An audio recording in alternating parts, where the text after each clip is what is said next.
హరే కృష్ణ. భగవద్గీత చూచిరాత పుస్తకం ఇలా ఉంటుంది. ఇందులో 18 అధ్యాయాలతో మొత్తం 700 శ్లోకాలు ఉంటాయి. మొదటి అధ్యాయం ఇలా, మూడవ అధ్యాయం, 4వ అధ్యాయము, 5వ అధ్యాయం, ఇలా మొత్తం 18 అధ్యాయాలు ఉంటాయి. సో దీనిని మనము అందరూ రాయడానికి అనుకూలంగా ఇలా ఒక శ్లోకం ఇస్తూ, ఆ శ్లోకం 2 సార్లు రాయడానికి మధ్యలో 4 లైన్స్ ఇస్తూ, దాని భావాన్ని ఇక్కడ 13వ శ్లోకం సంస్కృతంలో ఉంది.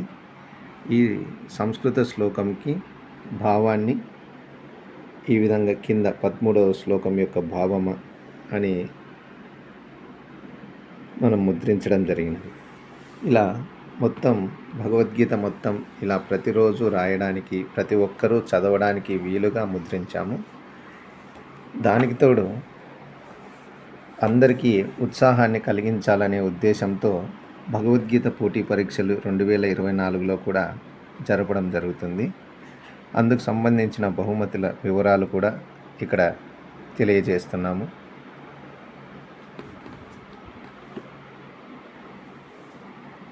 సో భగవంతుడు ఇక్కడ చెప్తున్నాడు, ప్రభు, ఓ కౌంతేయ, నా భక్తుడెన్నడూ నశింపడని ధైర్యంగా ప్రకటింపుము అని. అదేవిధంగా ఇక్కడ యద్యదాచరతి శ్రేష్ఠ తత్తదేవేతరో జనః సయత్ ప్రమాణం కురుతే లోకాస్తదాను వర్తతే అనే ఈ శ్లోక భావం ఏమనగా, ఉత్తముడు దేన్ని ఆచరించునో సామాన్యుడు దానినే అనుసరించును అని ఈ శ్లోకం యొక్క భావం. హరే కృష్ణ. హరే కృష్ణ. ఇందాక మీరు చూసిన పుస్తకం చివరిలో భగవద్గీత పోటీ పరీక్షలు ఉన్నాయని చెప్పారు కదా. ఆ పోటీ పరీక్షలకు సంబంధించిన పోస్టర్ ఇది. ఆసక్తి కలిగిన వారు దయచేసి స్క్రీన్ మీద ఉండే నంబర్కు హరే కృష్ణ అని మెసేజ్ పెట్టండి. అందులో మీరు ఎలా రిజిస్టర్ చేసుకోవాలి, ప్రొసీజర్ ఏంటి అనేది మీకు వాట్సాప్లో వివరించడం జరిగింది. హరే కృష్ణ.